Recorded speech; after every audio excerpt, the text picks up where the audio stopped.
What's up everybody, this is Antonio here bringing you another episode in the series of how many shares of a certain company do you need to own to make $1,000 a month, $100 a month, and even $100 a week. So I do have this list that you guys have provided that you guys want me to cover. We'll eventually get to them. If there's a company you guys don't see on the list or you guys want me to cover that I haven't covered in the past, let me know. Leave it in the comment section. I'll be happy to add it to the list. We'll eventually get to it. But in this type of episodes, we'll pull up the company on Seeking Alpha, look at the company profile, what they do, and then we'll pull up the chart, see kind of the performance with them. Then we'll go to the dividend summary, look at the dividend information. We'll pull up the calculator, start crunching the numbers. I'll show you the math behind it to see how much of this company would you have to invest right now to make $1,000 a month, $100 a month, and even $100 a week. And then we'll wrap up the video by looking at the dividend yield, showing us if currently right now is the best opportunity to enter this stock with the best dividend yield, or if it was in the past. So let's go ahead and get started, guys. So the next one on this list is AMZA. So let me go ahead and pull it up on Seeking Alpha for you guys. Alright guys, so I'm here at Seeking Alpha. We have AMZA, InfraCap MLP ETF, currently trading about $35.23. If we pull up the company profile, we can read a little bit about them. So on the fund profile, guys, we have ETF is a Series Trust 1 InfraCap MLP ETF, is an exchange traded fund launched and managed by Virtuous ETF Advisors LLC. The fund is co-managed by the Infrastructure Capital Advisors LLC. The fund invests in public equity markets of the United States. It invests in MLPs and stocks of companies operating across energy infrastructure sector. The fund invests in growth and value stocks of companies across diversified market capitalization. It employs fundamental and quantitative analysis to create its portfolio. The fund seeks to benchmark the performance of its portfolio against the S&P 500 index and Alerian MLP Infrastructure Index.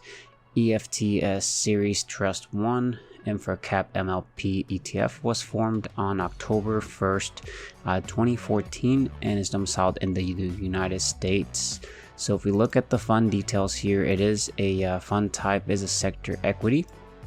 Issuer is Virtuous, and then inception was back in October 1st, 2014. Expense ratio is kind of high, it's a 1.64%, and then assets under management not too large, it's a 334.39 million assets under management.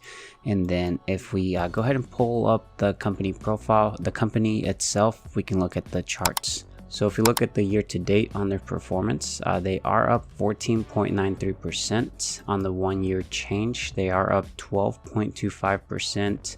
On the 5 year, they are actually down by 29.41%.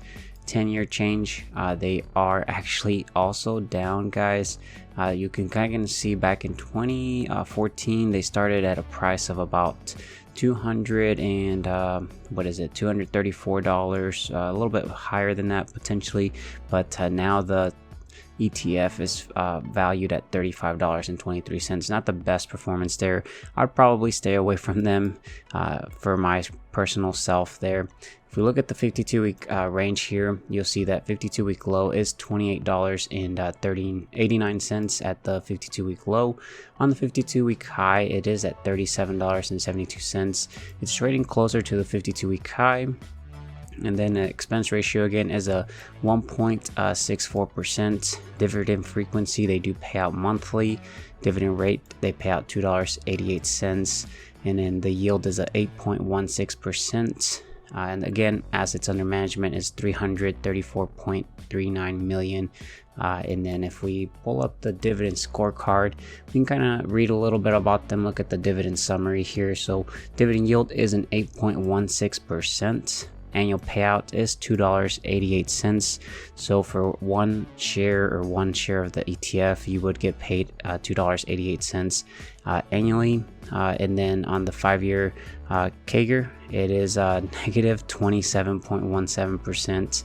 Nothing on the dividend growth, and they do pay out monthly, which they would pay you out about 24 cents monthly here. If we go ahead and pull up the calculator, we can start crunching these numbers, guys.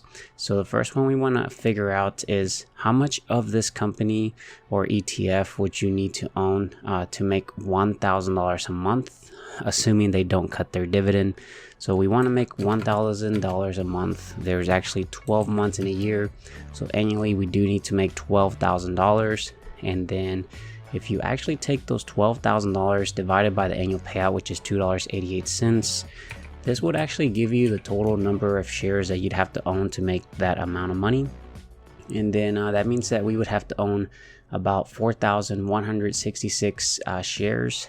And then if we go up here to the current price, if you multiply that times the current share price, $35.23, this would actually give you the total amount of money you'd have to invest right now at this current share price to kind of generate about $1,000 a month, which would be $146,791 that you'd have to invest right now.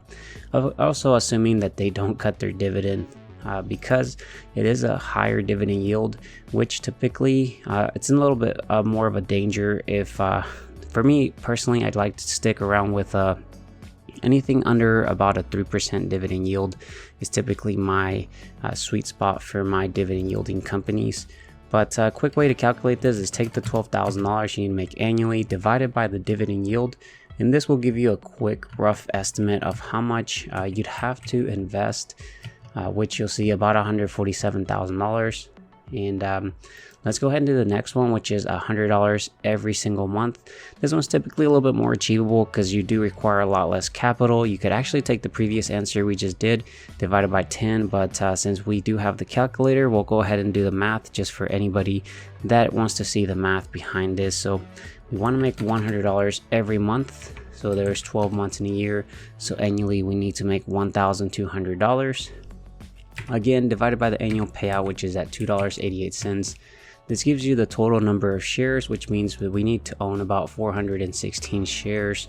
And then if we go up here, multiply that number of shares times the current share price, which is $35.30, you'd have to roughly own about $14,708 and currently invested at this current share price. And you'd roughly be generating about $100 every single month. Let's go ahead and do the quick way to do this is take the $1,200 that you need to make annually divided by the dividend yield, and you'll see we kind of get about $14,705, which is a rough estimate there for us. Let's go ahead and do the last one, guys, which is $100 every single week. This would be you receiving $100 every single week. Of course, they do pay out monthly, so you'd have to divide it by 4 and distribute it weekly. But we want to make $100 every single week. There's 52 weeks in a year, so annually we need to make $5,200. So if we take the $5,200 divided by the annual payout, which is at $2.88, that means that we would have to own 1,805 shares, and then we'd be roughly generating about $100 every single week. Of course, assuming that we don't actually, get a dividend cut on this. But now take those total number of shares, multiply it times the current share price, which is $35.30.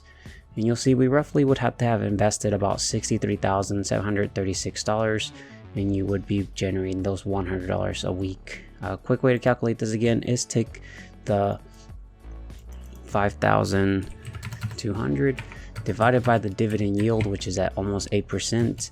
You'll see we roughly get about $63,000 as well. So that is the quick way to calculate this. Let's go ahead and wrap up this video, guys, by looking at the dividend yield, showing us if right now is the best opportunity or it was in the past. So let's go ahead and jump over there. All right, guys, so I'm here at the dividend yield. This is the dividend yield that will fluctuate. This is the past 5 years, so it goes all the way till about 2019. You'll see that back in 2019 it had a dividend yield of 24%. That's insane. And then you'll see that back in 2020, the crash, it jumped almost to over 100%, which was definitely unsustainable. And it's been going stayed around maybe a 7 to 8% ever since then after the pandemic. And I believe they did cut their dividends, which is why you saw that negative 5-year CAGR. Let me know in the comment section, guys, if you own this ETF. Are you guys planning to hold it for the long term? What are your plans? I am definitely not interested in this one. And then, potentially, if everything turns around, I might consider it, but right now I am not. But let me know any other companies or ETFs you guys want me to cover in the future. I'll be happy to add those to the list.